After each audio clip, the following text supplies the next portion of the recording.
And in today's episode of Ref talks about stuff he knows nothing about. Northern Ireland. And aliens. Cheers. Welcome back everybody to me talking about books, and not just any books, but another Ian McDonald book. And this one is, of course, Sacrifice of Fools, which is not the next one in publication order after Scissors Cut Paper Wrap Stone, but for reasons of me being incapable of reading series not in one go, we'll do Chaga next. So this is Sacrifice of Fools. It came out in 1995, and we'll do the usual thing, which is I'll tell you quickly what it's about. We're, spoiler free.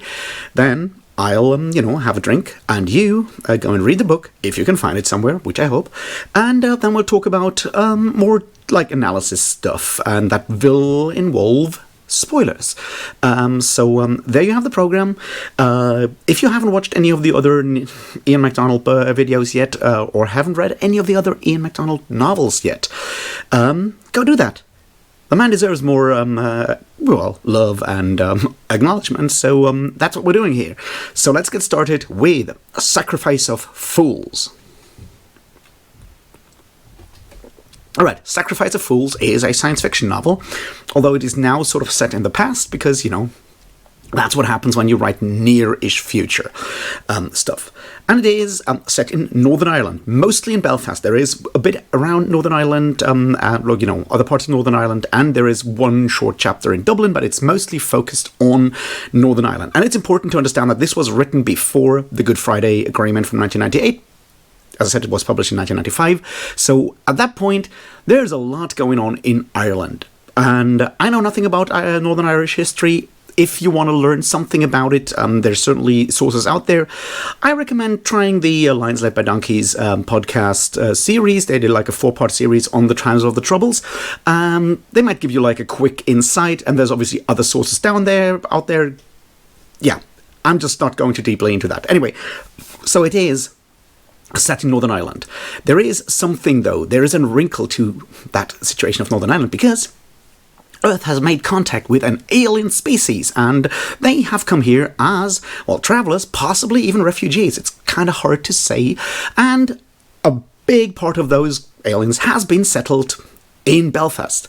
And that adds another side to the already kind of tense situation in Northern Ireland.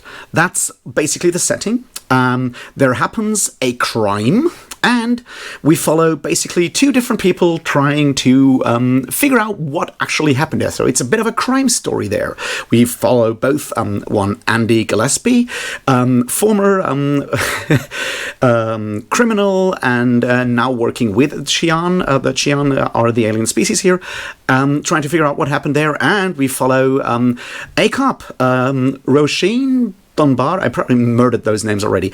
Dunbar, who is a cop and suspects Andy Gillespie of actually being the criminal here again. And we follow both their investigations, and then we'll obviously learn a lot of other stuff out there. So it is a crime story, it's a science fiction story, and it's both a police procedural and a more hard-boiled detective story, because we have those two. And it's an alien story, and it's all about the Northern Irish conflict. And if that sounds good to you, then go read it. I highly recommend you doing that. One small wrinkle: there is an aspect to this story that could potentially be considered transphobic. I am not in a position to actually judge that.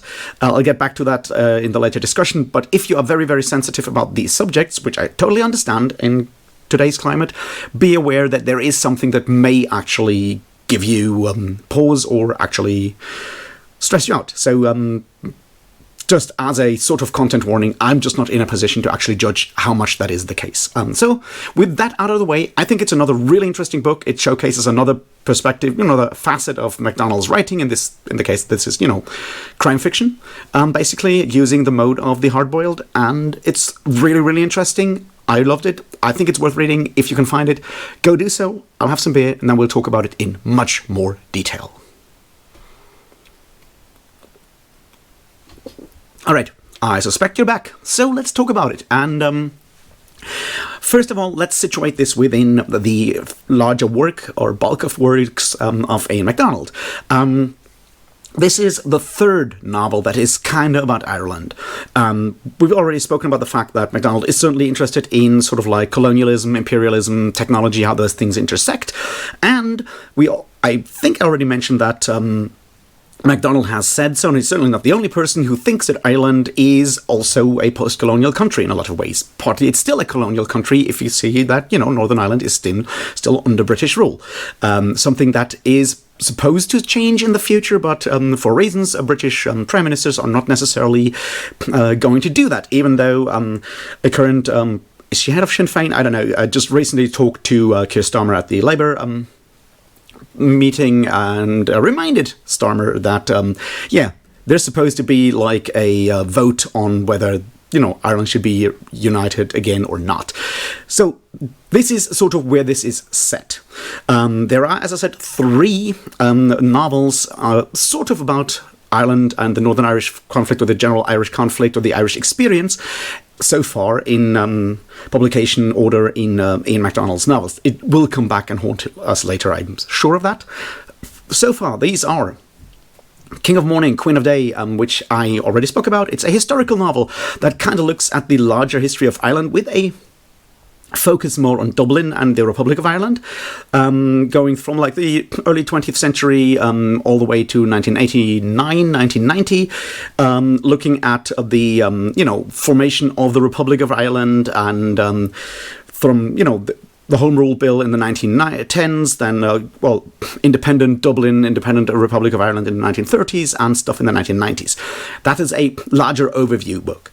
Then there is, of course, The Broken Land, which does have a lot of elements of the Northern Irish side, but it is set so far in the future that it's officially not set in Ireland, but it very much has the fingerprints of the Troubles and the general, aspects of the separation into the Northern Ireland part and the Republic of Ireland in its DNA. And I think those are the first 2. Now, this one, Sacrifice of Fools, as I said, is set in Belfast, the city in which Ian McDonald lives and has lived for a long time. As someone who lived through the Troubles, there will be, references in there that, I don't necessarily get, and that is just something we need to understand. So, after tackling the Irish experience in 2 more distant ways, with a lot more distance between the writer and the actual experience, I guess in 1995, or for whenever he started writing it, MacDonald felt comfortable enough to actually, or confident enough to tackle the actual Belfast and Northern Irish experience. So that's sort of what we need to understand, where to situate this within the larger bibliography. Now let's move forward. And once again, as I said, I don't know that much about the Troubles. I don't know that much about Northern Ireland. I can't speak for this experience. I'll just have to take this as read. I obviously know some small things. As I said, I recommend, as an introduction, maybe the Lions Led by Donkeys podcast 4-part series on the Troubles. It will give you sort of, a first look at what's going on there, and then you can probably find other sources out there if you are from Northern Ireland for whatever reason, or have a lot of, knowledge about Northern Ireland and the Troubles and so forth, and you want to, recommend books, other sources, I don't know, drop that down in the comments and help us out. It's an important topic and way too few people know anything about it. So that's the next part. If I fuck up in this regard, I'm incredibly sorry. I'm talking about science fiction books here. I did not do months of research on Northern Irish history for once, and I can only do that on one project at the time. Now let's move on and talk about the format. I already mentioned this is a crime story. It's about solving a murder, and a murder of a Chian and then other parts. And I think it's important to understand that it's basically 2 crime novels. Because we have those 2 plot lines. We have Andy Gillespie's story, which is very close to the classic hard-boiled detective tale. He's clearly, he's officially not a police investigator. He's actually a convict, ex-con. He's obviously someone with a lot of grey past, to put it mildly, as someone who was, took part in a shooting while he was the getaway driver. But he's connected to the final, the ends of the Troubles, when a lot of originally supposedly politically motivated crime kind of turned, actions and fighting turned into more like crime and organized crime and drugs and all of that stuff.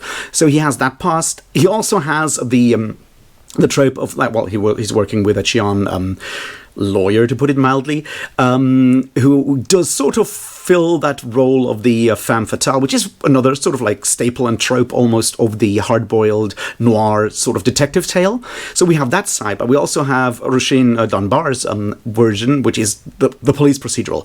And those are very different tales, because while they are both basically about solving crimes, police procedurals have a very different sort of stuff around, because police investigators have to deal with all the hierarchy and all the bureaucracy within a police department, with higher ups blocking their way and having all of that stuff, which allows McDonald to look at sort of the state structure in both Ireland, in Ireland, Northern Ireland in this case, or in general, in those situations where, of course, that structure is brings with it its own very specific problems. On the other hand, having the detective, the private investigator, whatever you want to call those kind of people, having those out there doing their thing, they're sort of always on the border of legality anyway, which allows the author to look at what you might call the underground, or at least the underbelly of society, with someone who is part of that up to a point, or has contacts there in a way that is different from a cop just,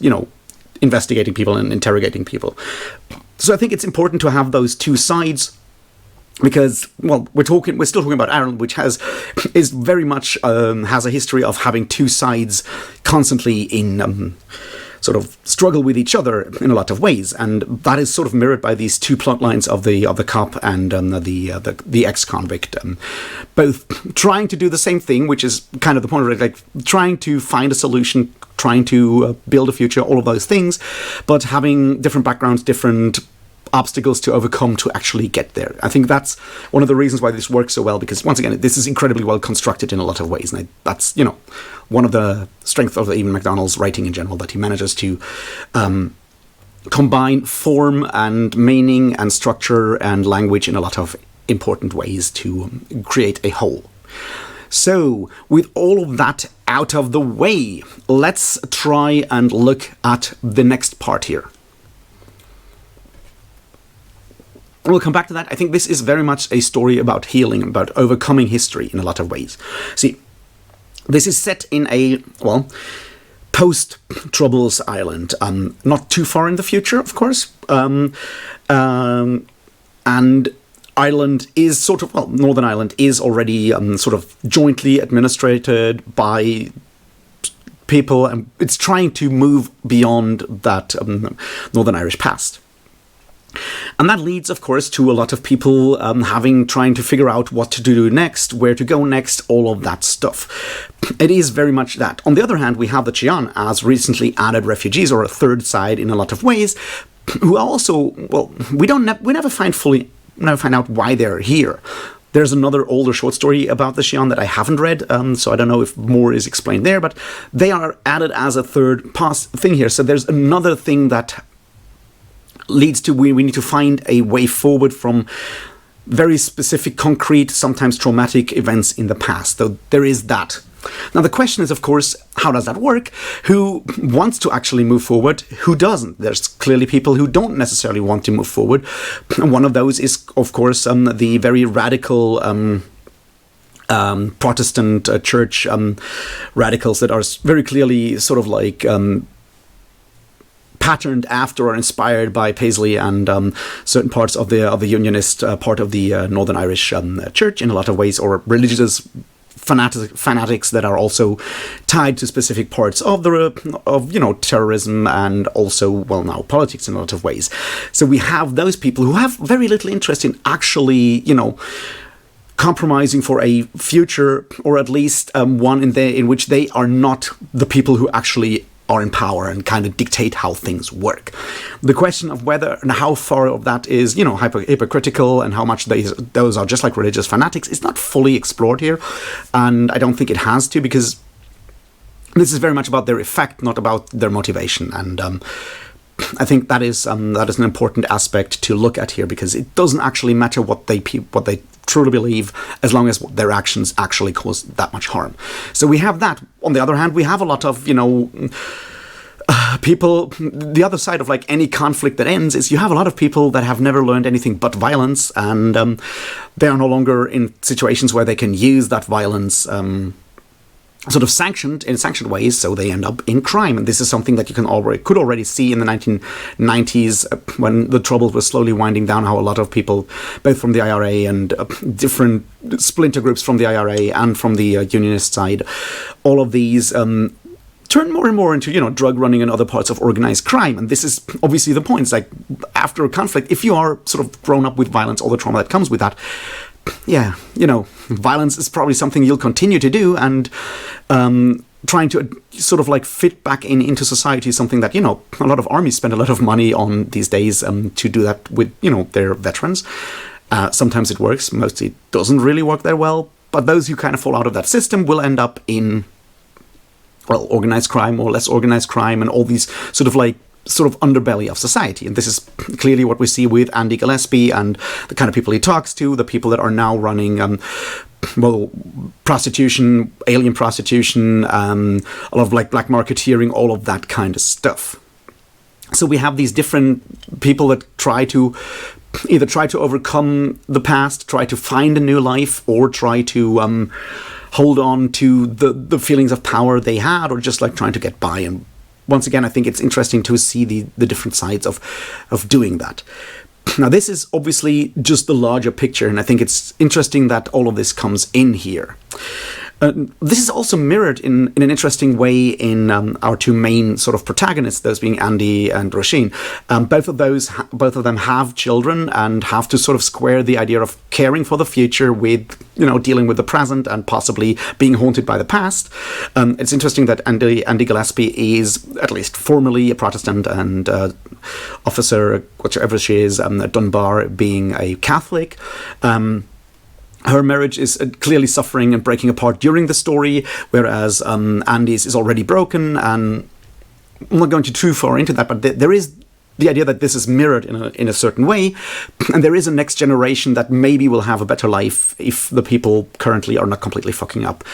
And that generational aspect, I think, is another important one, because this can go wrong, but this could also go well. Like, sort of like integrating people is a generational project, right? Healing trauma, sort of renegotiating a future is always a generational project. It can never fully be done by the people that already lived through war, which is why, having these dialogues in different parts of of places that have been ravaged by civil war is also like a generational project. You have, current sort of like parts of negotiating stuff, building, rapport and so forth, but a lot of it is also youth programs, having people from different parts do stuff together to sort of, bridge those gaps and bridge those like abysses and those differences in the future. And I think it's interesting to see that and see how both are struggling with that in, different ways.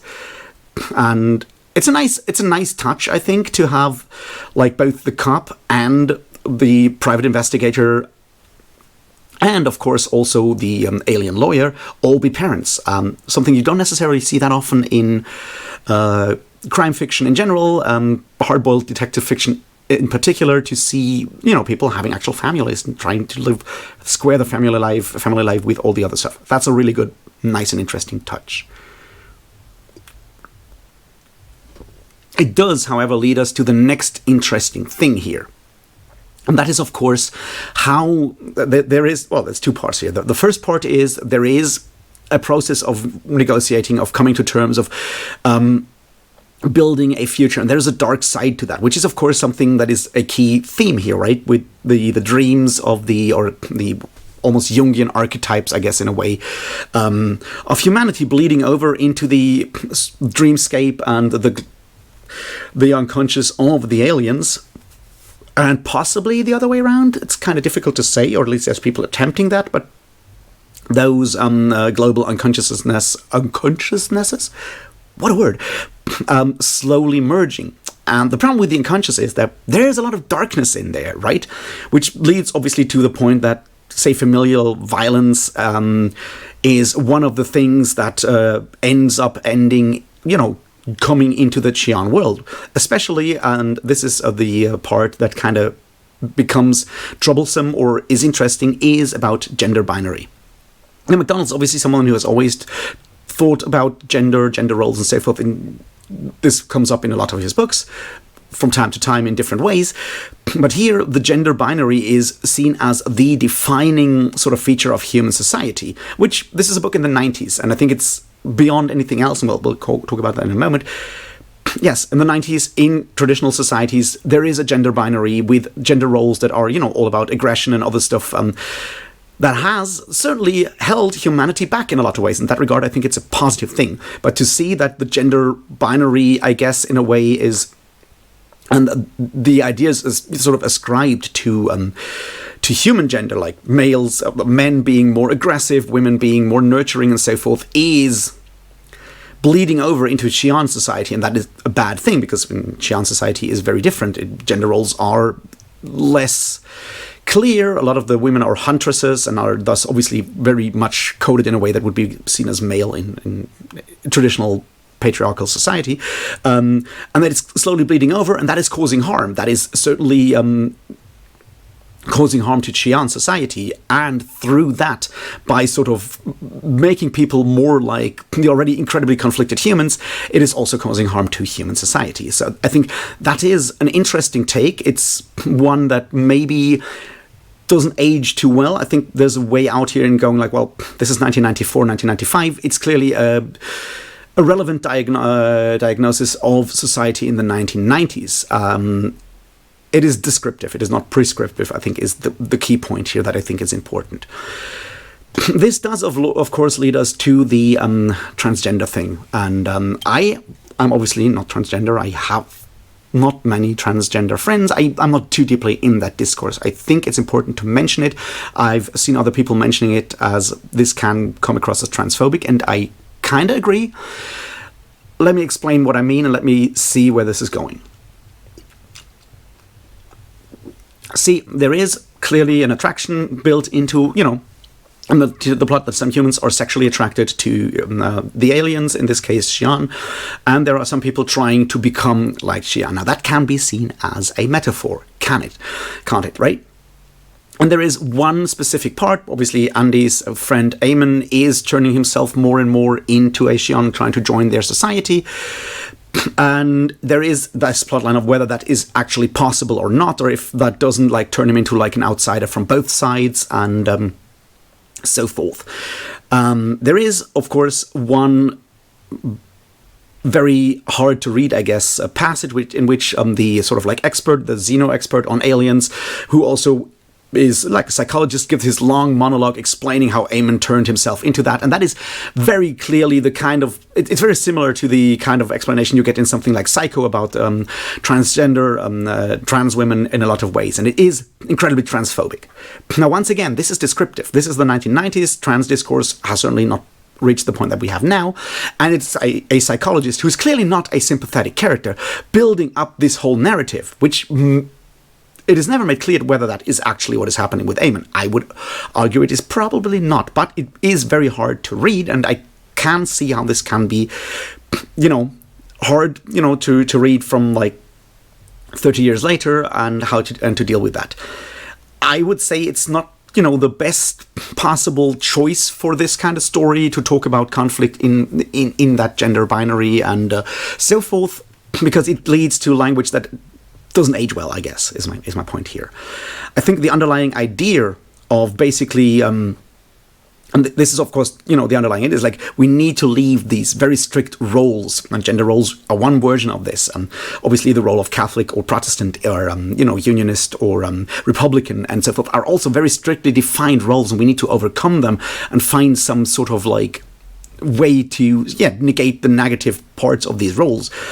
Makes for a very good sort of allegory for this kind of conflict. I can see why it works. I think it's more a problem of language not aging well in fields that have evolved so much, that as much as like gender discourse has in the last 30 years.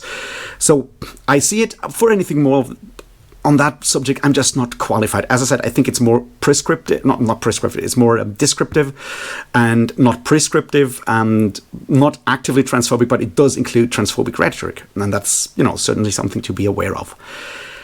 So where does all of that lead us, I think, is the question that we need to end on.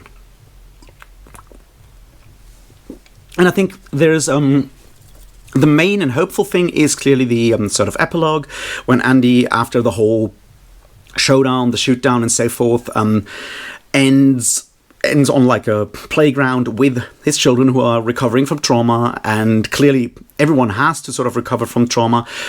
And this will take a while. This is a generational project.